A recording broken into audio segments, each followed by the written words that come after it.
nuestro querido público que nos acompaña de manera presencial y a distancia en este día tan especial para nuestra profesión, el Día Nacional del Bibliotecario, que en este año tiene una particularidad porque estamos organizándolo entre varias instituciones, organismos, precisamente porque queremos destacar cada vez más esta labor del bibliotecólogo a lo largo de los años, y ahorita que ha sido también durante el asunto de la pandemia, que fueron grandes desafíos y que vimos cómo los bibliotecólogos lograron superar una situación, pues la verdad, inédita, y cómo se crearon de veras alternativas, se vencieron desafíos, pero con mucho éxito, para que no faltara ese recurso tan fundamental a nuestra comunidad, que es la información, y pudieran precisamente continuar con sus actividades. En especial lo vimos en esta universidad, y como bien se dijo, la universidad no se detuvo, igual que muchas otras instituciones que lograron mantener sus actividades en tiempos adversos. Entonces, por eso yo creo que también es importante que destaquemos la profesión. Y hace 19 años, en 2004, por iniciativa de la Comisión de Biblioteca y Asuntos Editoriales de la Cámara de Senadores, se instauró en México el 20 de julio como el Día Nacional del Bibliotecario, precisamente para destacar la función tan importante y estratégica que cumple este profesional en el acceso a la información, la preservación de los fondos, las colecciones, los documentos tan valiosos, no solo para la generación actual, sino para la del futuro. Y gracias a ese trabajo vemos cómo hoy en día podemos tener acceso a esos recursos de hace siglos. Y ahora tenemos, bueno, pues la facilidad con la tecnología de pasarlos a otros formatos para que sigan precisamente abriendo más todavía su acceso. Y con ese propósito de conmemorar en México, las bibliotecarias, el lema o el tema que se le asignó a este evento, las bibliotecarias y bibliotecarios al servicio de la sociedad. Durante los días 19, 20 y 21 de julio, precisamente, se han reunido los esfuerzos de la Escuela Nacional de Biblioteconomía y Archivonomía, del Instituto Politécnico Nacional, de la Asociación Mexicana de Bibliotecarios AC, del Consejo Nacional, también del Consejo Nacional para Asuntos Bibliotecarios, del Colegio Nacional de Bibliotecarios, el Colegio de Bibliotecología y Archivología de la UNAM, el Posgrado de Bibliotecología y Estudios de la Información también de la UNAM, el Instituto de Investigaciones Bibliotecológicas de la Información, la Dirección General de Bibliotecas y Servicios Digitales de Información, también de nuestra Casa de Estudios, la Biblioteca Nacional. Asimismo, se han unido con mucho entusiasmo otras instituciones como las universidades autónomas de Ciudad Juárez, San Luis Potosí, Chihuahua, Estado de México, Ciudad del Carmen y el Colegio de Sonora, que también se enteraron y dijeron: nosotros también tenemos bibliotecólogos.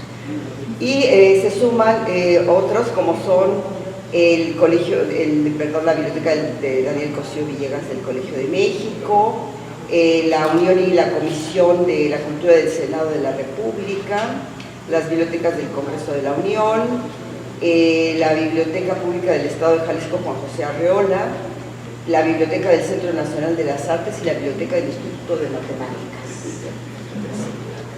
Muchas gracias. Pues bueno, nada más para recordar un poco la trayectoria que ha tenido nuestro personal profesional a lo largo de la historia de la Dirección General de Bibliotecas, de la Biblioteca Central. En 1956, el 5 de abril, se abren las puertas de esta biblioteca, que pues la verdad es un edificio emblemático por ser una obra de arte que representa la historia de México, pero también por las colecciones que preserva y porque le da servicio, con ese afán se abrió, de complementar a las bibliotecas de las distintas escuelas, facultades, institutos, centros y demás direcciones y entidades, pero también al público en general. Aquí viene mucho público de otras instituciones, de otros lugares, que encuentran aquí también pues los recursos, los espacios, la tecnología que requieren. Precisamente en esa época entró el maestro Tobías Chávez, que fue un bibliotecólogo egresado de la EMBA, a hacerse cargo de entonces la Biblioteca Central, en donde teníamos pues el departamento de catalogación, el servicio al público, la consulta, en fin, teníamos esos servicios y sobre todo también ya empezaba incluso a incorporarse una sección de audiovisuales, porque ya empezaba este material, y también pues fue algo novedoso que se tuviera esta colección, y la coordinación de bibliotecas. En ese entonces pues eran 38 bibliotecas las que ya estaban digamos en el campus, y se incorporó el departamento precisamente de catalogación, que era pues de apoyo precisamente al sistema bibliotecario.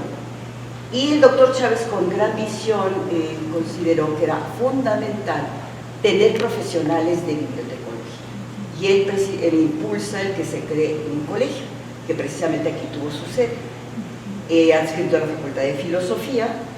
La primera directora, pero ya nos contará, fue precisamente de quien vamos a hablar ahora, nuestra primera bibliotecóloga ya de la Dirección General de Bibliotecas, porque después se crea la dirección y ella ocupa precisamente esta dirección, pero ya es la primera bibliotecóloga que tenemos aquí. Fue pionera esta dirección en incorporar la automatización de los procesos, por ejemplo, que fue todo un desafío, porque la verdad, pues, lograr incorporar el trabajo colaborativo entre dos grupos de profesionales tan diferentes, con pues, perspectivas distintas, fue complicado. Pero pues sí, ya venía una base que nos dejó la doctora Perales de un sistema ya muy organizado de catalogación-clasificación, que gracias a ello la innovación tecnológica logró incorporarse y ser de los primeros que empezamos con catálogos electrónicos, con incluso ya el préstamo electrónico, pero fue esa base la que permitió la innovación y la que ha seguido permitiendo los avances que hasta ahora tenemos, esa gran base que nos legó la doctora Perales, Alicia Perales. Y para ello, pues tenemos ahora el honor de tener la presencia del doctor Felipe Meneses Tello, quien nos va a presentar precisamente esta semblanza, pero sobre todo esta aportación que nos legó la doctora y que todavía hoy está presente. Y es lo que queremos destacar, que estos legados no acaban con una gestión, sino que aquí lo vemos palpitante todo el tiempo. El doctor Meneses durante este tiempo, como decimos, no solo a cargo de una biblioteca pues importante, compleja por la comunidad, sino también toda su contribución a la formación de las nuevas generaciones de bibliotecólogos. Y por eso consideramos que era la persona idónea, porque él mismo ha contribuido a fortalecer también a la profesión, a la visión del bibliotecólogo, y quién mejor que nos pueda hablar del legado de la doctora Alicia Perales. Doctor. Muchas gracias, doctora Elsa Margarita Ramírez Leiva. Gracias naturalmente a la dirección, a su digno cargo, por haberme invitado a hablar sobre la figura académica de la doctora Alicia Perales Ojeda. No es nuevo el tema para mí, ya son varios eventos a los que me presento para charlar sobre el quehacer académico de la maestra doctora Alicia Perales Ojeda. Y mis prácticas, mis exposiciones han sido en torno a una serie de artículos que he venido publicando sobre su vida y obras académicas de la doctora Alicia Perales. Son muchos datos, son muchos acontecimientos, muchos hechos, es un gran legado que tenemos de la doctora Alicia Perales Ojeda, que me he dedicado a estudiar desde hace un buen tiempo. Entonces el tema, la personalidad académica de la doctora Perales para mí ha sido muy importante porque fue mi profesora en la licenciatura y en la maestría. En la licenciatura yo la recuerdo como profesora del seminario de bibliotecología comparada 1 y 2. Bibliografía mexicana también nos impartió ahí esa materia, y en la maestría en estudios avanzados de bibliografía mexicana, seminario de documentación, en fin, yo cursé varias materias con ella y me inculcó muchísimo la importancia de no solamente salir del colegio de bibliotecología y ejercer la profesión y ser útil a la sociedad, sino también que me inculcó de continuar estudiando una maestría para contribuir en la plantilla docente del colegio de bibliotecología, y bueno, de la EMBA, ¿no? También. Para mí ha sido un privilegio dar clases en estas dos instituciones públicas para formar cuadros profesionales en la disciplina. Me inculcó mucho el gusto por la bibliografía como teoría y técnica, pero también la bibliografía desde la lista histórica. Entonces también he escrito, publicado algunos artículos en torno a estas temáticas, y en algún artículo que publiqué hace poco en la revista bibliográfica del Instituto de Investigaciones Bibliográficas de UNAM, hago mención de su gran labor como docente en torno a la bibliografía como técnica, como teoría y también desde la perspectiva histórica. Hablar de la doctora Alicia Perales Ojeda, hay que tener en cuenta varios cuadrantes, varias aristas. Y de manera lógica y cronológica podrían ser 5 fundamentales. Estamos hablando de Alicia Perales, la estudiante universitaria, por un lado. 2, Alicia Perales, la bibliotecaria, universitaria, hay que ponerle adjetivo. La bibliotecaria universitaria, esa es otra fase de su trabajo profesional. Una tercera fase fue Alicia Perales, la docente, la catedrática, la profesora universitaria. Se empeñó muchísimo en formar cuadros profesionales.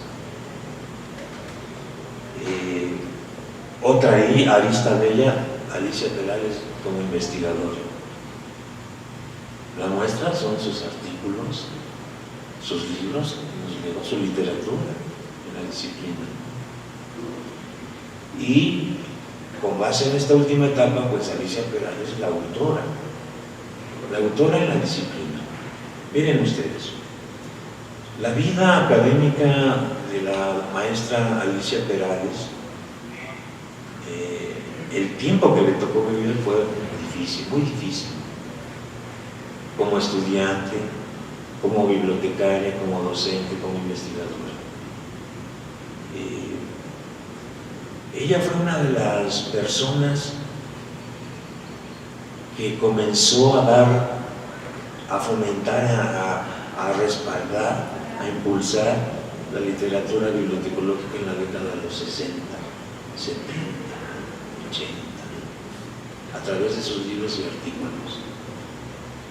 Y yo me atrevería a decir que a ella se debe el primer libro que versa sobre la temática de bibliotecas universitarias. Eso lo voy a exponer un poco más adelante. Eso como un antecedente previo. La maestra Alicia Perales, como estudiante universitaria, fue durante el periodo 1940-1963. 1944-1963. Ella cursó 3 maestrías. Logró obtener el grado de 3 maestrías. Una en letras, aquí en la Facultad de Filosofía y Letras. Posteriormente estudió la maestría en educación, pero se logró obtener el grado hasta 1963. Después se fue a Estados Unidos. La maestría la cursó a fines de la década de los 40, con grandes personalidades de la literatura mexicana. José Luis Martínez, Julio Jiménez, no me acuerdo el nombre de este segundo autor, pero fueron grandes profesores del Colegio de Letras en UNAM. logra obtener el grado de maestra y en 1950, y déjenme ver la fecha para no sé, 1953 se marcha a los Estados Unidos. Va a estudiar a la Universidad de Kent, en Ohio, y allí estudia la maestría en bibliotecología, de 1953 a 1954, y obtuvo su grado en septiembre del 54. Y su primer trabajo como bibliotecaria universitaria fue en la biblioteca de esa universidad estadounidense, en la Universidad de Kent. Cuando ella estaba estudiando la maestría, ella estuvo trabajando en el departamento de adquisiciones. Termina la maestría y logra obtener su grado en septiembre de 1954, y entre septiembre y noviembre de ese mismo año se va a trabajar a la biblioteca conmemorativa Colón de la OEA, en Washington. También trabajó como bibliotecaria allí, y ahí estuvo trabajando en el departamento de catalogación. Entonces, en sus inicios como bibliotecaria universitaria, trabajó en dos departamentos importantísimos. La base de los servicios bibliotecarios está en el desarrollo de colecciones y en su organización documental, es decir, en el departamento de adquisiciones y en el departamento de catalogación de los colecciones. Ella adquirió esa experiencia. Lo interesante de esta maestría que logró obtener en ese año, 1954, es el tema que trabajó y que prácticamente se desconoce en México. Se desconoce su tesis prácticamente. Y cuando digo desconoce, me refiero a generaciones anteriores de la vieja guardia y generaciones actuales. La temática que ella trabajó sobre su tesis de maestría fue la construcción de una colección de consulta o de referencia para la biblioteca de la Universidad Nacional Autónoma de México. Ese fue el título de la tesis. Ella ya estaba pensando desde allá en esta biblioteca. Ella no manejó el concepto de biblioteca central en esos tiempos. 1953, 1954, el concepto que ella usó fue Main Library, biblioteca principal de la Universidad Nacional Autónoma de México, o National University of Mexico Library, la biblioteca de la Universidad Nacional de México. Esos fueron los dos conceptos que están en su tesis, que traigo aquí copiada, que logré obtener por préstamo interbibliotecario a través de la Universidad de Kent, donde ella estudió su maestría. Y obviamente no podía desaprovechar la fotocopiar para tener ese documento aquí, porque le he usado mucho para mis estudios. Entonces es una tesis que se desconoce porque ella, cuando llega, regresa a México con su grado de maestría, con su tesis en mano, el maestro Tobías Chávez la contrata. Todavía no se inaugura Biblioteca Central, todavía no se denomina Biblioteca Central. La contrata para trabajar en el Departamento de Servicios al Público.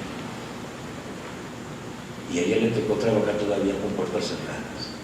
Había que planificar, organizar toda la gestión bibliotecaria de Biblioteca Central para abrirla en abril, 5 de abril de 1956, al público. La Biblioteca Central, yo uso el término Biblioteca Central, pero insisto, no se usa el término como tal. ¿Por qué? Porque antes de la inauguración hubo un gran debate nacional entre los académicos y los políticos intelectuales de la época, en que decían, este edificio va a ser el edificio de la Biblioteca Nacional de México, porque la Biblioteca Nacional de México estaba en un estado deplorable, el edificio. Y unos decían, sí, que sea la Biblioteca Nacional de México en este edificio, que se albergue. Y otros comentaban, no, va a ser la biblioteca principal de la Universidad Nacional Autónoma de México. Entonces hubo ese jaloneo, ese debate, porque hay muchos artículos de revista de la época. Finalmente ganaron quienes optaron porque fuese la principal biblioteca de la Universidad Nacional Autónoma de México, y el edificio del Templo de San Agustín se optó por remodelar y que ahí siguiese la Biblioteca Nacional otros años más.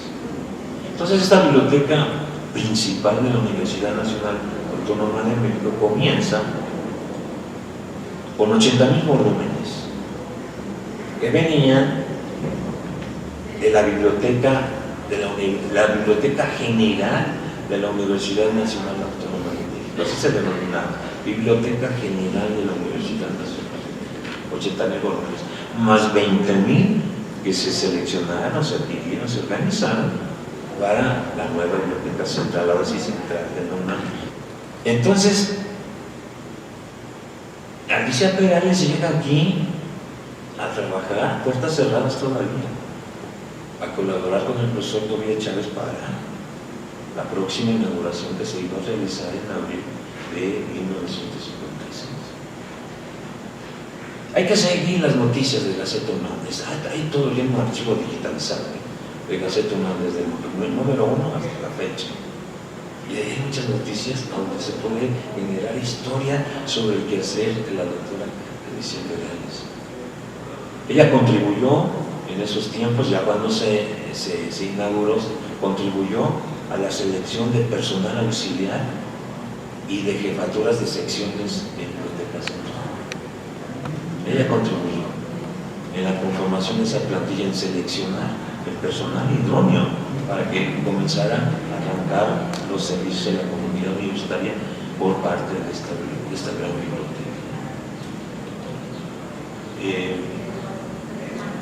Y hay un momento que no hay que perder de vista.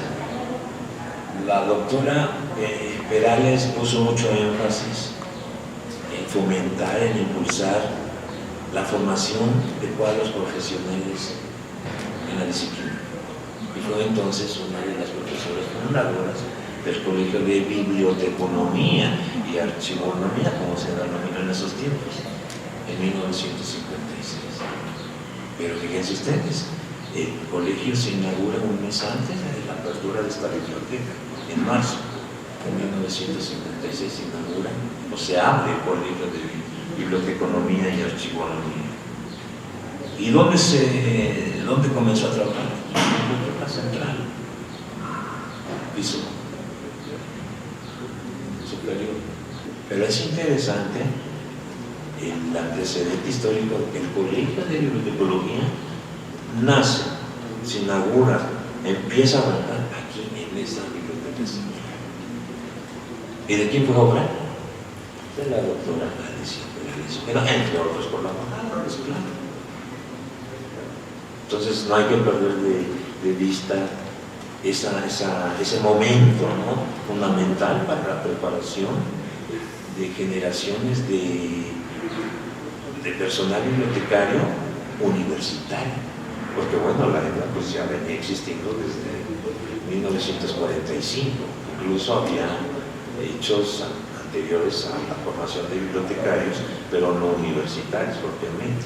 Aquí es donde comienza el germen de la formación de bibliotecarios profesionales con nivel universitario, en este edificio y posteriormente en la Facultad de Filosofía y Letras, y ahí se continúan formando cuadros profesionales. Bueno, como profesora, la doctora tiene muchas materias, lo mencioné más o menos. Lo interesante de su papel como docente universitaria es que siempre trató de vincular la docencia con el trabajo de investigación, con el trabajo de escribir, publicar libros y artículos. Entonces, su primer libro no fue sobre bibliotecología, su primer libro fue sobre las asociaciones mexicanas literarias del siglo XIX, que fue su tesis de maestría. El grado de maestría en letras fue sobre esa temática. Más tarde, el Centro de Estudios Literarios de sus tiempos se lo publicó en forma de libro. En 1957 le publicó ese libro, es su primer libro. Pero su primer libro sobre bibliotecología en el área de la bibliotecología fue este, que se titula Servicios Bibliotecarios en Universidades. Y ella fue muy clara en el sentido de que en la introducción escribió, me voy a permitir leer este párrafo porque es muy elocuente a lo que estoy expresando, a lo que estoy comentando. Dice ella: la autora expresa su agradecimiento a la Universidad Nacional Autónoma de México por la confianza que depositó en ella al encomendarle el planeamiento y la organización de los servicios al público, entre paréntesis, de consulta, de préstamo de libros a domicilio, de libros en reserva, de hemeroteca y de préstamo interbibliotecario, de la Biblioteca Central de la Ciudad Universitaria en 1955, o sea, antes de que se inaugurara.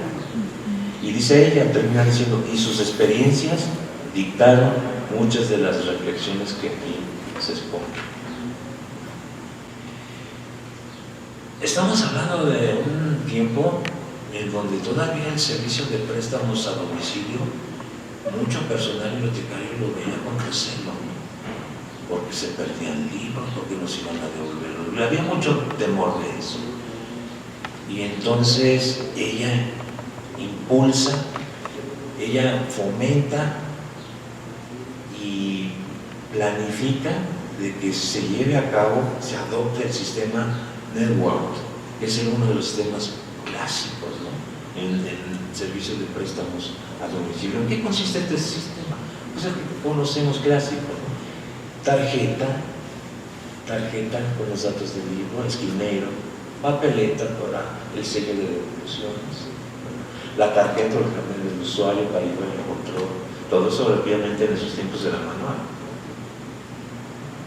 Pero ella implementó ese sistema aquí en la Biblioteca Central y tuvo el cuidado de también poner mucha atención en el servicio de estantería abierta. Recordemos que hasta 1983-82 la biblioteca de la Facultad de Filosofía y Letras, su servicio era la estantería cerrada, que teníamos que llegar con las papeletas de libros para pedirle al personal bibliotecario el libro, la revista, y se iba con un montón de papeletas en la mano y todo el tiempo, 20, 30 minutos a esperar. Y muchas veces veíamos en los pasos, a ver si venían con nuestro libros que le habíamos pedido, ¿no? Los bibliotecarios más eficientes, cuando no encontraban el libro que nosotros solicitábamos, lo traían otros afines que estaban cerca de la clasificación que habíamos solicitado. Pero otros definitivamente decían, no está o está extraviado, está en encuadernación, o está mal interpretado, lo siento, no lo encontré. Y pues nos íbamos. No sucedía lo mismo con el servicio de estantería abierta, con el que disfrutamos en esta biblioteca, que tenemos acceso a las colecciones, que podemos obviar títulos, volúmenes, y llevarnos los que no nos interesan. Pero no simplemente consultarlos. Bueno, la doctora Perales tuvo mucho cuidado en dar un servicio eficiente de servicios al público. Puso mucho énfasis en el préstamo interbibliotecario. Decía, ninguna biblioteca es completa. Nosotros necesitamos de los acervos de otras bibliotecas, como aquellas bibliotecas necesitan de la Biblioteca Central. Entonces planificó el servicio de préstamo interbibliotecario de manera muy puntual y muy eficiente. Insisto, no hay que perder de vista el contexto histórico. 1955, primera década de los primeros años de los 60. Ella fue jefa del Departamento de Servicios al Público de 1955 a 1959, si mal no recuerdo, cuando ella fue responsable de Servicios al Público y más tarde, en 1966, directora de Biblioteca Central. Ella firmó algunos artículos como directora de Biblioteca Central antes de directora general de bibliotecas. Entonces ella asumió la dirección de esta biblioteca y implementó muchas innovaciones técnicas, o varias innovaciones técnicas. Elaboración impresa, imagínense, porque antes eran mecanografiadas las tarjetas catalográficas. Ella implementó la elaboración impresa de las tarjetas catalográficas, la duplicación. Mejoró muchísimo el servicio de préstamo a domicilio a través del sistema que les comento. Y seguramente ese sistema de préstamo de libros a domicilio lo conoció de manera muy puntual en las bibliotecas estadounidenses que conocí. No solamente en la biblioteca universitaria, donde estudió la maestría, o la universidad conmemorativa Porrón de la Orilla, no. Ella visitó muchas bibliotecas, grandes bibliotecas públicas en diferentes ciudades. Eso lo dice en algunos de sus, en su tesis de maestría lo dice, que visitó varias bibliotecas de los Estados Unidos y conoció esos sistemas de préstamo a domicilio. Muy seguramente ella fue observadora y trajo ese sistema aquí para implementarlo en la biblioteca central, con sus adaptaciones al medio. No fue tal cual. También se le atribuye a ella poner en marcha el servicio de libros de gran demanda, que no era otra cosa que los libros de crucero.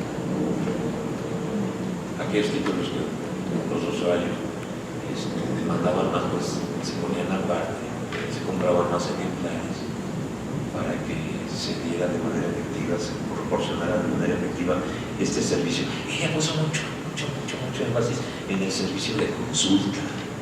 Ahí estamos en el área de consulta. Recordemos que su tesis doctoral se tituló Las obras de consulta, que después también la Universidad Nacional le publicó su tesis doctoral en forma de libro. Las obras de consulta, una reseña crítica de estas obras. Y bueno, su tesis de maestría también versó sobre la construcción de un acervo de referencia consulta, y su tesis doctoral sobre las obras de consulta. Fue una tesis de maestría en bibliotecología y un doctorado en letras con una temática bibliotecológica, las obras de consulta. Entonces ella tuvo, en el marco de su ejercicio profesional, puso mucha atención en el servicio de consulta de esta biblioteca, la Biblioteca Central de la UNAM. También implementó el servicio de micropelícula de obras extranjeras. Yo creo que era una tecnología innovadora para esos tiempos, la micropelícula. También se menciona que ella hizo el cambio de estantería de madera de toda la colección de la Biblioteca Central a estantería metálica. Y otra sugerencia o aportación de ella fue de que pugnó porque todas las facultades, centros, institutos de investigación tuvieran su biblioteca departamental, porque no todos en esos tiempos tenían biblioteca. Y una cosa muy importante, en esos tiempos las bibliotecas departamentales que ya existían, que eran alrededor de 30 y pico, 32 si no recuerdo, utilizaban el sistema de clasificación libre, todas. Ella llegó de Estados Unidos y implementó el sistema de clasificación LC aquí, y después se usó en otras bibliotecas de la UNAM hasta que se extendió. Quisiera dedicar un tiempo más a su labor como directora general de bibliotecas, que también le tocó un tiempo muy difícil, una temporada muy difícil, porque como directora general de bibliotecas fue de mayo de 1966 a abril de 1970. Abril de 1966 a abril de 1970. Le tocó un movimiento del 68. Un periodo social político muy delicado. Y recordemos que la rectoría Pablo González Casanova no la terminó él, por cuestiones también políticas, sociales de esos tiempos, él tuvo que renunciar o renunció, no es que lo hayan hecho renunciar o renunció. El caso es que ella tuvo que renunciar a la Dirección General de Bibliotecas porque había sido, se le había perdido el cargo a través de la rectoría en los últimos años del rector Pablo González Casanova. El anterior había sido Javier Barrios Sierra, exactamente. Entonces fueron tiempos muy difíciles. Sin embargo, consultando su currículum, podemos organizar sus actividades, sus funciones que desarrolló en torno a la Dirección General de Bibliotecas, pues fueron las siguientes. En primera instancia, el trabajo acerca de la dirección, la planificación de proyectos, de programas, a través de la Dirección General de Bibliotecas. Otro asunto muy importante fue la administración de las bibliotecas universitarias que existían en esos tiempos, es decir, las bibliotecas de facultades, de escuelas, de centros, de institutos. Y un asunto muy importante fue la formación y la capacitación del personal bibliotecario. Puso mucha atención en eso, tanto del personal auxiliar como del personal profesional. Ella pensaba que tenía que seguirse formando el personal bibliotecario aún después que haya salido de las aulas del colegio, de las escuelas de economía, geografía, etc.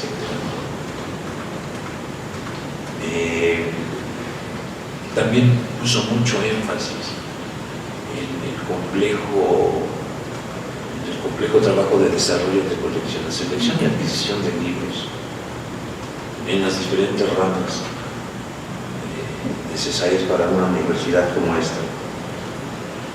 Puso mucha atención en la coordinación de los servicios al público, desde la DGB, tanto de la Biblioteca Central como de las bibliotecas departamentales. Bueno, no solamente puso énfasis en la organización de los acervos, también puso énfasis en la conservación de las colecciones. Seleccionamos, adquirimos colecciones, pensaba, para brindarlas al servicio de la comunidad, pero también hay que cuidar la conservación de esas colecciones. Ya para concluir,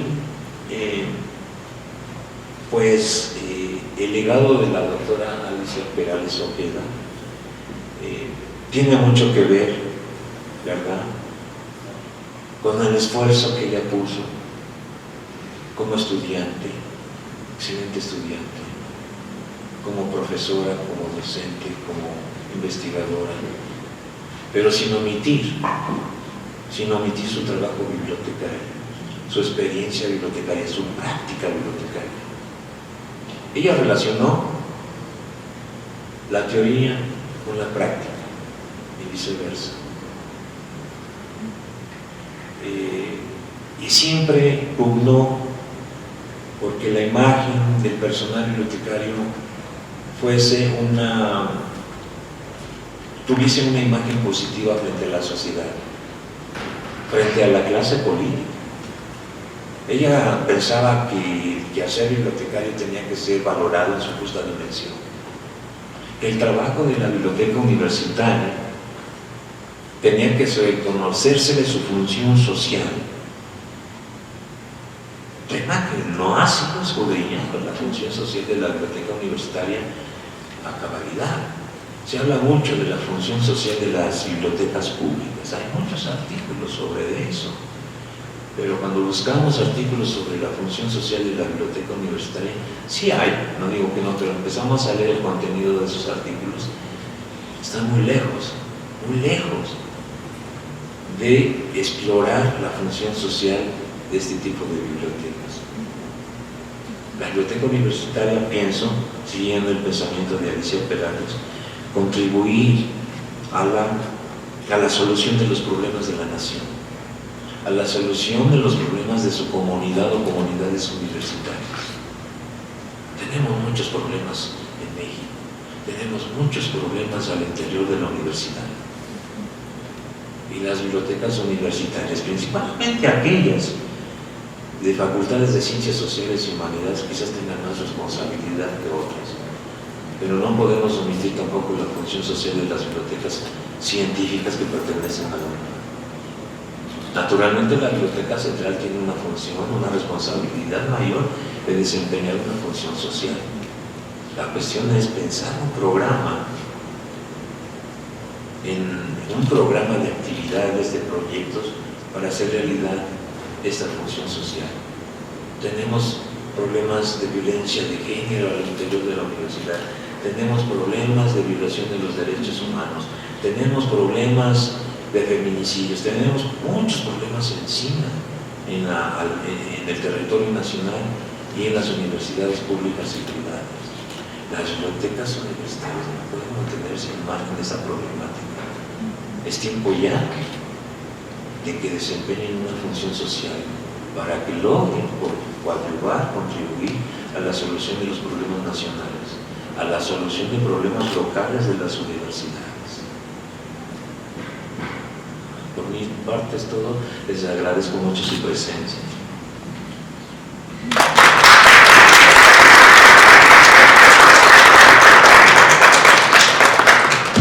Pues doctor Felipe, muchísimas gracias, porque precisamente yo creo que nos ha dado este legado que muchos que incluso fuimos sus alumnos de la doctora Perales desconocíamos, sinceramente.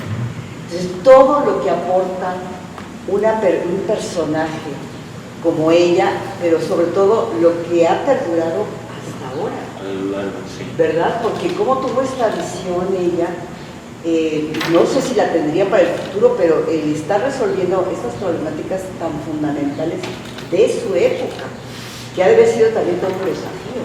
Sí.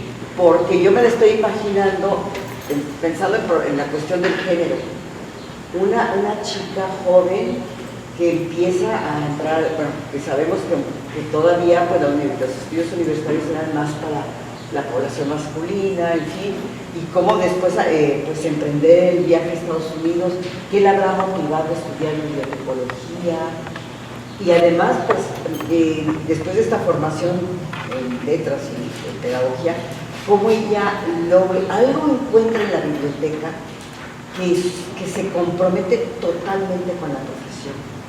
Qué lástima que no pudimos hacer una entrevista para saber cómo fue eso que le despertó el deseo de las bibliotecas, el compromiso de luchar por ellas, y luego pues todavía seguir ya en el ámbito de la investigación, de la docencia, porque además creo que ella también crea el seminario de investigación bibliotecológica, ¿verdad? En el posgrado, me parece. Bueno, se creó dentro de la facultad el Instituto de Investigaciones Bibliotecológicas. El centro, le denominamos el centro. Porque ahí emerge, porque ella crea el seminario de investigación. De ahí emerge, exactamente. De ahí también después, bueno, ya aquí también se formaliza, sí. Pero de alguna manera, es que es maravilloso escuchar cómo se fueron sentando las bases, que en su momento a lo mejor pues no se apreciaba, pero como hoy lo vemos en el pasado y decimos, ahí está esta semilla. Entonces la verdad a mí me deja pues muy gratamente, de veras, sorprendida por un lado, pero qué grato haber tenido esta profesora, y qué lástima que no la aprovechamos más porque le teníamos miedo, honestamente. Sí, era muy rigurosa ella para sus materias que impartía, los seminarios principalmente. Había que trabajar y presentar un trabajo de investigación decoroso. Eso si sí. quería uno pasar el seminario, porque si no, sí, muchos se quedaban, no pasaban la materia. Pues yo creo que hay muchas cosas que nos dejas para continuar trabajando y recuperar, porque es fundamental que no perdamos nuestra memoria bibliotecológica. Yo creo que eso te lo agradecemos mucho, y pues de nuevo un gran aplauso para ti.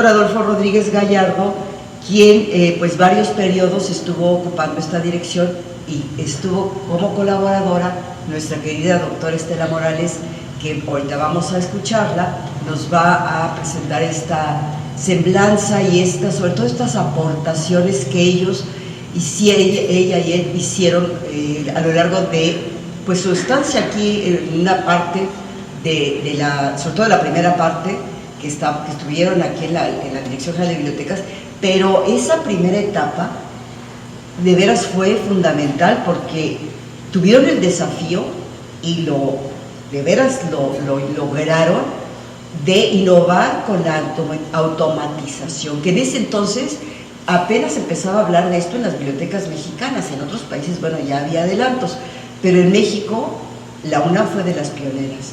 Y por eso tenemos aquí también a la doctora Estela Morales, que nos va a hacer el favor, el honor también de presentar esta trayectoria del doctor Rodríguez, porque además de que pues trabajó muy cerca de él y fue, como digo, una de las también colaboradoras importantes para el logro de estos proyectos, pues ella conoció muy bien la naturaleza del doctor, porque lo acompañó en otros desafíos, como fue el crear el Centro de Investigación Universitario de Bibliotecología.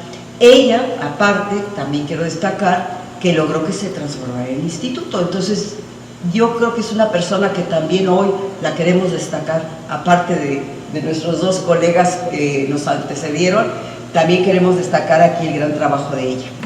Pues primero que nada quiero agradecer la oportunidad. Sí se le han hecho homenajes a Adolfo, hay un reconocimiento importante tanto aquí en la DGB como en el IBI, pero creo que para precisamente las nuevas generaciones, creo que es importante que sepan que no estamos de hoy para adelante, sino que tenemos mucha historia de atrás en la que nos apoyamos para poder realizar cosas en el presente e ir vislumbrando el futuro. Quizá cuando muchos de nosotros estudiábamos no se veía esta relación de tiempo y espacio, pero ahora con la tecnología, esa es mi opinión, creo que nos obliga a pensar así el presente y el futuro.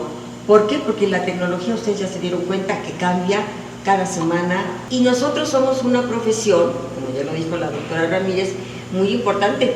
¿Por qué? Porque trabajamos con información, que es lo que primero se va a impactar con todo el entorno que nos está rodeando y con el entorno tecnológico. Bueno, esto ahorita lo estamos notando mucho porque ya todos ustedes han de tener una tablet o tienen una computadora portátil en la casa, o aquí en su trabajo muchos de ustedes dependen de la consulta que hacen en estas herramientas. Pero plantéense esto en los 70s, pues no era tan visible esa necesidad, pero ya se estaba formando todo un complejo de servicios de este tipo y de necesidades en el mundo. No éramos todavía tan globales, pero ya estábamos a un paso de ser globales, ¿sí? Entonces, esa década de los 70 es muy importante para México, para el mundo, pero fue muy importante para esta Dirección General de Bibliotecas, que así se conoce. Llega de rector ni más ni menos que el doctor Soberón, Guillermo Soberón. O sea, Guillermo Soberón es un gran rector, yo lo admiro mucho. Yo entré con él aquí a la universidad y también entró a la universidad, él fue el que lo eligió, Adolfo Rodríguez. Entonces, aquí se va a hacer una nueva época porque venimos de un problema de huelga y de muchos problemas internos en la universidad. Se nombra al doctor Soberón como rector porque salíamos de un rector muy bueno, pero que había hecho cambios que habían convulsionado a la comunidad, por llamarlo de alguna manera. Entonces llega el doctor Soberón, es un hombre con una visión amplísima de lo que es México, de lo que es la educación, de lo que es la universidad, y sobre todo, el científico venía también de universidades extranjeras. ¿Y esto por qué lo menciono? Porque el sistema bibliotecario de estas universidades era de primera en el mundo. O sea, en esas épocas una cita obligada era citar los desarrollos y las innovaciones que se hacían en las bibliotecas americanas en todos sus tipos, la pública, la escolar y la universitaria. Entonces el doctor Soberón venía con esa imagen y yo creo que eso, no lo puedo asegurar, pero sí le ayudó para hacer una muy buena selección de a quién quería en la Dirección General de Bibliotecas. Y hay sugerencias, que también aquí en esto tuvo que ver un no bibliotecario, médico, pero con experiencia en documentación a la usanza europea. Y este doctor era amigo del doctor Soberón, y suponemos que por ahí hubo la liga, se revisaron varios currícula y se selecciona al doctor Rodríguez, que en aquel entonces trabajaba en un centro de la OIT y el gobierno mexicano, que era el Servicio Nacional ARMO, que era un servicio especializado para la gente que daba capacitación en la industria, y es una organización, como la OIT, que corría por toda América Latina. Entonces era un centro que también le daba mucha importancia a su biblioteca, y pues yo trabajé ahí con Adolfo Rodríguez, de ahí nos conocimos, y era el ARMO en general, era ahora sí que de primer mundo, de primer nivel, nos apoyaban en biblioteca en todo lo que a nosotros se nos ocurría, y ahí empezó también a trabajar la mente de futuro de Adolfo Rodríguez, porque ahí empezamos a hacer pininos todavía sin automatización, de hacer índices de ciencias que venían de Estados Unidos, y nosotros innovamos en hacer índices de cómo adiestrar a la mano de obra para América Latina, índices con resumen, índices bibliográficos. Entonces él ya estaba con esto, tenía muchas relaciones con Estados Unidos, con las universidades, porque él había estudiado en Estados Unidos, y también la tenía con la Unión Soviética, en aquel entonces todavía Unión Soviética, o sea, imagínense que les estoy hablando de tiempos ya pasados. Y él tuvo estancias en Vinity, que era el centro de información de la Unión Soviética, o sea, todo el bloque soviético, si requería de información especializada, tenían que recurrir a Vinity. O sea, Vinity era un gran complejo y que estaba tratando de estar a la altura de los complejos europeos no comunistas y de lo que pasaba en los Estados Unidos. Entonces Adolfo Rodríguez venía con toda esa formación. Cuando ya le dicen que se viene para acá, pues empieza a ver que había un poco de distancia o mucha distancia en lo que era una biblioteca universitaria de los Estados Unidos a esta biblioteca y las bibliotecas pues mal llamadas departamentales, pero ese nombre se heredó de los Estados Unidos, y pues él veía mucha distancia en esto, y mucha distancia además en lo que se hacía en ARMO, o sea que México lo podía hacer, porque ARMO está ahí por Azcapotzalco, por ahí esa zona de muchas fábricas y todo, y ARMO era así como un paraíso en todo el desierto, porque era, les digo, de primer mundo. Y entonces, claro, él viene con todo lo que había hecho allá y toda esa emoción por poner inmediatamente la información en manos del usuario, y llega aquí y ve que no va a poder ser igual porque las estructuras se han modificado, se han arrutinado. Ojo con esta palabra, que no debe de caer en nuestro trabajo, seamos del área que seamos, no hay que conformarnos con la rutina. Lamentablemente en esa época lo que se percibía es que el personal en ese momento se había acostumbrado a la rutina, y no les invento, fueron respuestas que me dieron. Si así ya llevaban 5 años haciendo las cosas, porque tenían que cambiar. Bueno, el problema es que era una frase y una actitud, las dos cosas. Entonces el doctor Rodríguez se enfrentó primeramente con eso, en cómo cambiar la actitud del personal, en cómo hacerle ver lo importante, como ya lo dijo la doctora Ramírez, lo importante que es la actitud. la actitud de servicio y de ayudar al que viene a buscar algo de información. Información que puede ser para una tarea, información que puede ser para un libro que estoy haciendo o para lo que a ustedes se les ocurra. A veces en la actualidad no es una información tan académica, pero puede ser sobre un cantante de moda y pues ellos quieren información y hay que dársela o orientarlo a dónde la puede obtener. Entonces, claro, imagínense este edificio que está muy bien conservado, que es bellísimo, pero pues hace, ¿qué les gusta? 50 años, más o menos, 50 años. Entonces, pues era otra imagen, estaba más, todavía yo recuerdo, teníamos nuestros bellos estantes, ni muy bello mobiliario, teníamos mesas grises, que ustedes las pueden ver cuando vean alguna película antigua en blanco y negro en la televisión, ahí los van a poder ver. Los estantes también eran grises, como los de almacén común y corriente, y entonces pues la imagen era un poco diferente.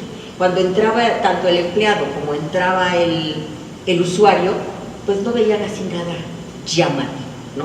Sino al contrario, un ambiente gris. Entonces pues todo eso iba impactando. Y el doctor Rodríguez pues se dedicó muchas horas a estar viendo cómo sembrar bases técnicas y tecnológicas de ese momento, no del pasado, sino de ese momento, y cómo ir transformando poco a poco la imagen que íbamos a tener los que trabajábamos aquí y los que nos visitaban. Entonces todo esto fue así enredándose. Él, claro, con su educación y su visión amplia en el mundo de la información, bueno, luego me pidió, yo vine como unos meses después, un año después quizá, y entonces ya empezamos a ver que si íbamos a hacer un diseño de trabajo y de programa, pues teníamos que mirar hacia el futuro, no hacia el pasado, y ver cómo íbamos jalando a nuestros colegas, a nuestros amigos que trabajaban aquí, los íbamos jalando a ese presente ya más dinámico, más movido. Y entonces empezamos a ver que pues la solución tenía que ser viendo qué estaba pasando en las otras bibliotecas. Entonces empezaba la automatización, como ya dijo también la doctora Ramírez, y entonces, bueno, si queríamos modificar lo que pasaba en el departamento técnico, pues tendríamos que ya pensarlo en un sistema automatizado. Si queríamos plantear nuevas modalidades de servicio, también tendríamos que pensar que no era de un día para otro, pero que sí tendríamos que llegar a un servicio que se apoyara en las máquinas para que el ser humano, también el bibliotecario, tuviera más herramientas y más tiempo para atender a más usuarios, ¿sí? Entonces, empezó todo ese plan de trabajo, y en ese plan de trabajo, el que pues va a resaltar más, es el famoso LibroUNAM. LibroUNAM es un sistema, era un sistema primero que se abría así de manera tan clara a automatizar parte de los procesos de la biblioteca, de la bibliotecología. Y entonces se empieza a trabajar en esto. Yo también había hecho unos viajes, más, y entonces empezamos a concebir un sistema que no dio a luz tan inmediatamente, porque yo entonces también se me comisionó para visitar universidades y centros que tuvieran un buen sistema automatizado de procesos técnicos. Entonces, de ahí lo que hicimos fue tomar lo que considerábamos que nos iba a durar más tiempo, porque recuerden que los dólares que tenía Estados Unidos para sus bibliotecas no tenían nada que ver con los pesos que tenía México para sus bibliotecas y la UNAM para sus bibliotecas. Entonces teníamos que pensar en una solución que nos durara, pero que fuera dando resultados muy efectivos. Para esto sabíamos claramente que teníamos que modificar al departamento técnico, de procesos técnicos, y que teníamos que trabajar mucho con el personal para convencerlos de cambiar de esa rutina que les salía tan bien y tan maravillosa como ellos decían, pero transformarla a algo que ya nos estaba exigiendo la sociedad mexicana y que nos iban a exigir nuestros alumnos, nuestros profesores. Y pues se empezó a trabajar en varias líneas. Tuvimos la fortuna ahora lo vemos como fortuna. Ahorita les explico por qué. Pedimos ayuda a la Dirección General de Cómputo para que formáramos un equipo de bibliotecarios y de gente de cómputo que nos empezara a nosotros poner los pies en la tierra de qué podíamos obtener con el cómputo, y a los de cómputo ver cómo podían apoyar a un área en la que ellos no se habían asomado nunca. Bueno, pues nos recibieron muy bien, todo, claro, íbamos apoyados, además, esto quiero decir, retomar lo que dije de Soberón, por el doctor Soberón, porque el doctor Soberón, el rector, ya sabía de estos cambios en las bibliotecas, porque él venía de estas bibliotecas en los Estados Unidos. Entonces el doctor Soberón siempre nos dio su apoyo, y ya con él vimos ir a cómputo. Salimos muy bien de la plática y todo, y resulta que ellos lo veían tan importante el proyecto que nos mandaron a una becaria. O sea, de tanta importancia que le dieron al proyecto, nos mandaron una becaria. Yo les dije, después vimos que era una fortuna, porque después con esa bibliotecaria, esa becaria, pues tuvimos muchos diálogos, todo, empezamos a trabajar e hicimos los primeros borradores del libro UNAM, que después se tienen que modificar, se tiran a la basura y ya sale el libro UNAM original que salió, y parte de lo que ustedes conocen actualmente, porque está muy modificado por la lógica de la tecnología. Y entonces empezamos a trabajar con la becaria, la actuaria Charlotte Bronsoiler, que para fortuna nuestra era muy animada y todo, y al principio pues también no nos tomaba muy en serio, ya después nos tomó en serio, y pudimos lograr con ella un libro UNAM bastante exitoso, y el equipo que formamos por ella, porque ya después dejó de ser becaria, hizo su tesis con nosotros en un preproyecto del libro UNAM, que sí le dijimos, bueno, yo que era el contacto, mira, esto te va a servir para tu titulación y todo, pero después de eso lo guardamos y empezamos a trabajar otra vez. Y así lo hicimos. Fue muy exitoso su examen, y después dijimos, bueno, con lo que ya has visto cómo se mueve la información aquí, cómo está el técnico, cómo esto, cómo el otro, le digo, vamos a empezar a trabajar. Y empezamos a trabajar ya el libro UNAM que salió a la luz. Entonces, alrededor de Charlotte Bronsoiler fueron contratando jóvenes, que de ahora yo lo veo clarísimo, gracias que tuvimos estos jóvenes, porque los adultos del cómputo ya dudaban que eso, ¿por qué no comprábamos un sistema externo? ¿Por qué no nos asociábamos? En aquel entonces había un servicio que todavía existe, modificado, el OCLC, que entonces nosotros le mandaríamos todos nuestros datos y ellos nos mandarían ya procesados los libros y, ¿cómo se llama? Y nos darían la oportunidad de consultar sus bases de datos. Entonces aquí, por supuesto que dijimos no, Adolfo dijo no, y yo también dije que no, era darles toda nuestra información a ellos, pero además depender de ellos para cualquier cosa. Esto se lo planteamos al doctor Soberón, y en eso el doctor Soberón también fue clarísimo. No, tiene que ser un desarrollo de la UNAM, y no vamos a dar nuestros datos ni nada que se le parezca. Entonces también teníamos el respaldo del rector. Entonces así, ya con todo eso, empezamos a trabajar en el libro UNAM. Los jóvenes, pues claro, a veces fue su primer trabajo. Ya habían egresado de la escuela, pero fue su primer trabajo formal. Y se hizo un equipo que ahora, en realidad, todos esos jóvenes que participaron, pues han sido profesionistas muy exitosos en empresas, crearon sus propias empresas.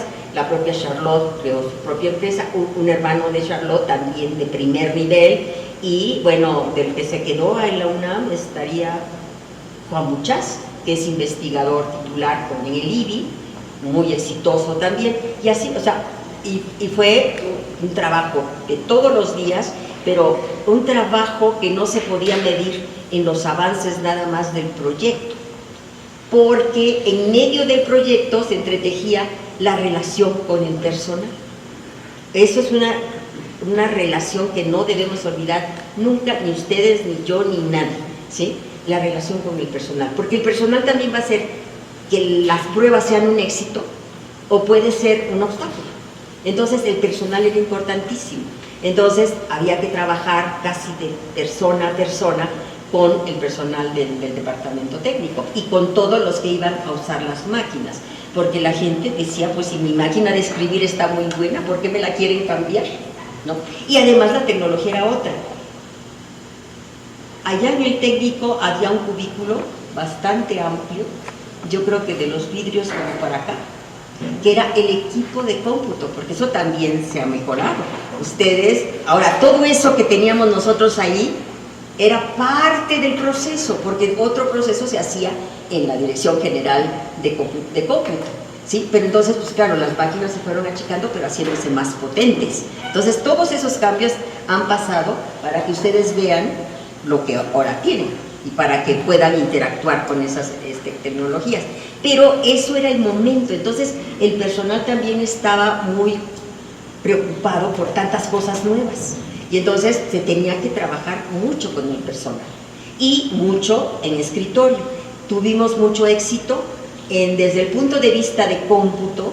Metimos a concurso el proyecto del LibreUNAM en el concurso que hace el Politécnico, que es muy famoso sobre cómputo, y tuvimos la suerte que el año que lo metimos se ganó.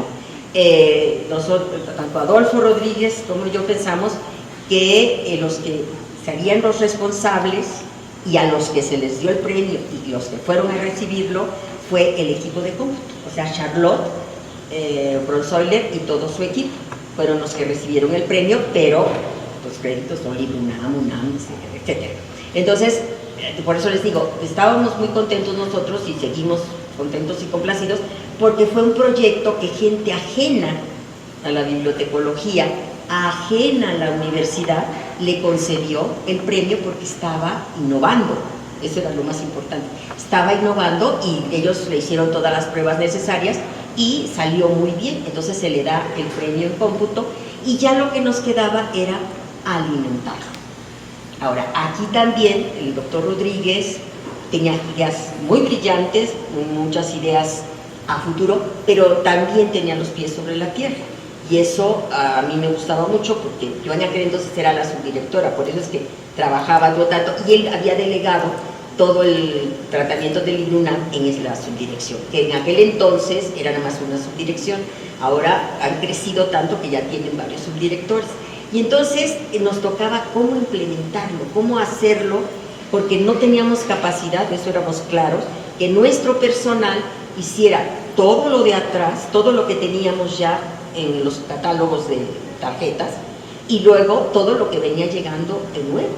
Entonces ahí se tomó también una decisión muy importante del doctor Rodríguez. Localizamos, ya no me acuerdo cómo, había una compañía de militares que trabajaban en las cosas de cómputo, pero como compañía, y le pagamos. Entonces se contrató la compañía y ellos se dedicaron a incluir en el sistema, se hizo una línea divisoria, de hoy para adelante y de hoy para atrás. Entonces, todo lo de hoy para atrás se le daba a la compañía, pero como era del ejército, y esto era la UNAM, nos daban precios muy especiales. Y entonces, por eso es que de repente el LibreUNAM se dio con muchos registros, porque había una compañía que hacía el pasado y lo metía, y nuestros empleados, nuestros compañeros, hacían del hoy para adelante.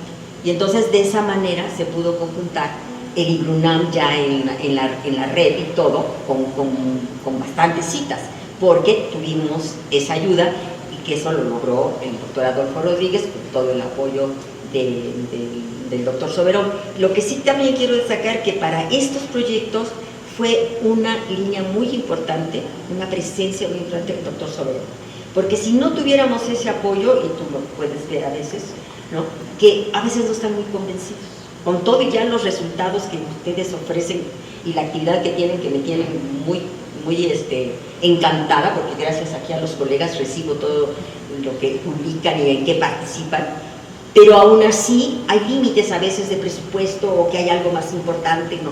Y el doctor Soberón sí siempre creyó en el proyecto.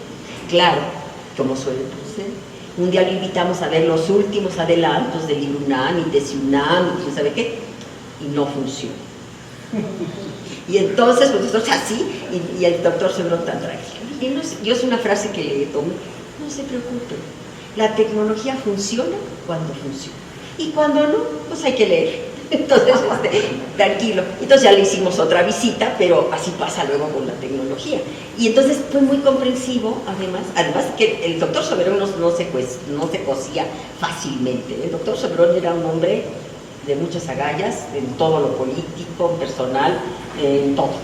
Esta universidad le debe mucho al doctor Soberón, entre otros rectores, pero él estaba en una transición muy difícil y nosotros estamos muy agradecidos por todo el apoyo que le dio, y claro, el que convencía primero al doctor Soberón era Adolfo Rodríguez, porque era el director general y era el que iba a hacer todas las entrevistas, que presentaba los proyectos y el que tenía muchas ideas para mejorar. O sea, aquí empieza, bueno, esto es importante, de lo que platicó la doctora Ramírez, la imagen del bibliotecario, porque a partir de esto le estoy dando lo que a ustedes les toca, más directo, pero tuvimos que pasar otras luchas.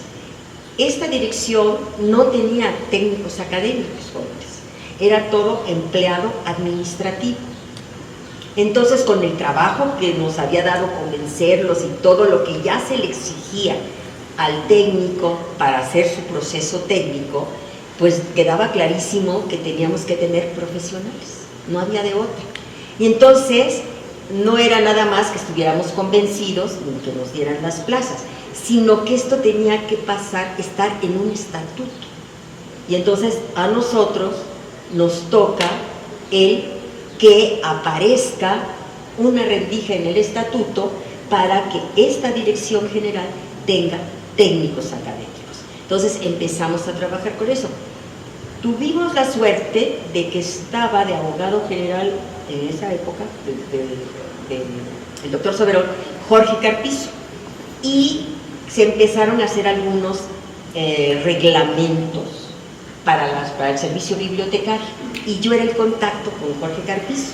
Entonces eso me facilitó convencerlo de que necesitábamos aquí los técnicos académicos, y entonces a partir de él se empezó a trabajar, y hay un artículo en el estatuto que no dice Dirección General de Bibliotecas ni nada, habla de los técnicos académicos y dice que algunas direcciones generales pueden tener técnicos académicos. Eso se consultó con los abogados, eran los que sabían de esto. Nosotros nada más teníamos la necesidad de tener técnicos académicos, pero no sabíamos cómo.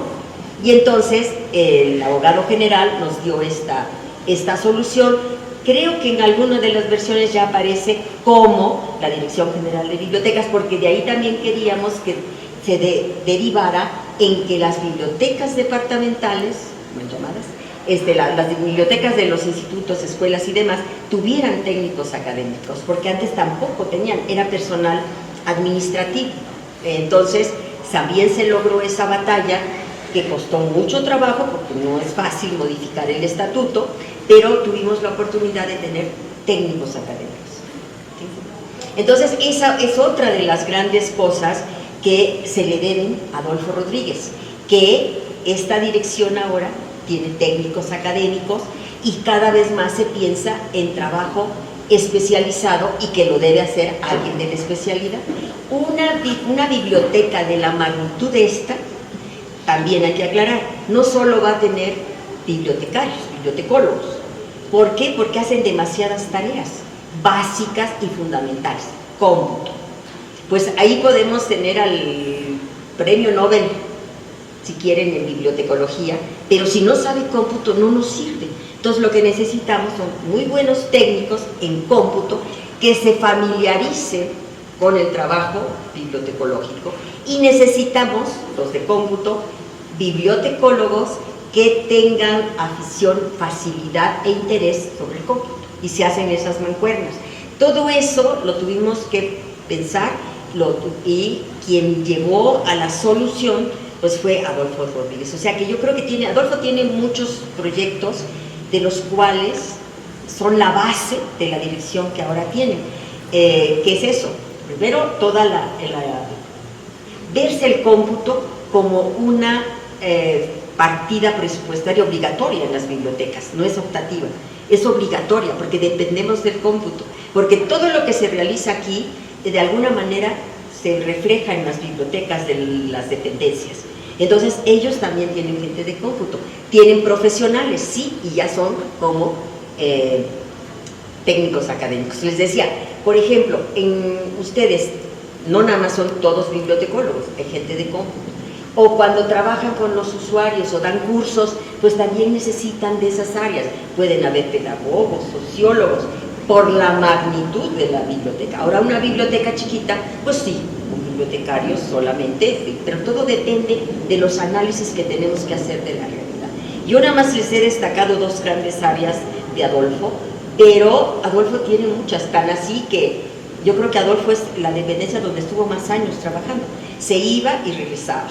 Pero no porque él quisiera, porque lo llamaban por su trabajo.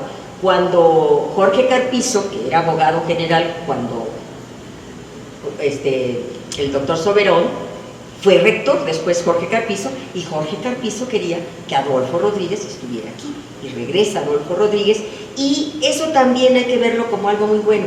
Ha permitido continuidad.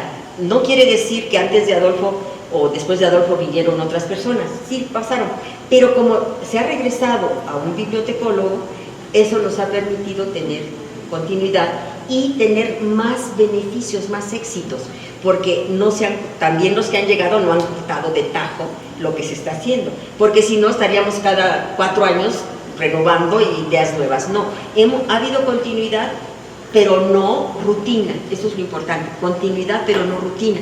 ¿Por qué? Porque todo lo automatizado lo han ido mejorando. Todo lo de las revistas va como va en el resto del mundo. Bueno, ahora vamos a tener el reto de la inteligencia artificial, pero también para eso yo creo que vamos a estar preparados, porque poco a poco vamos a estar leyendo y metiéndonos en eso. Pero una gente que de veras es una columna vertebral de la DGB es Adolfo.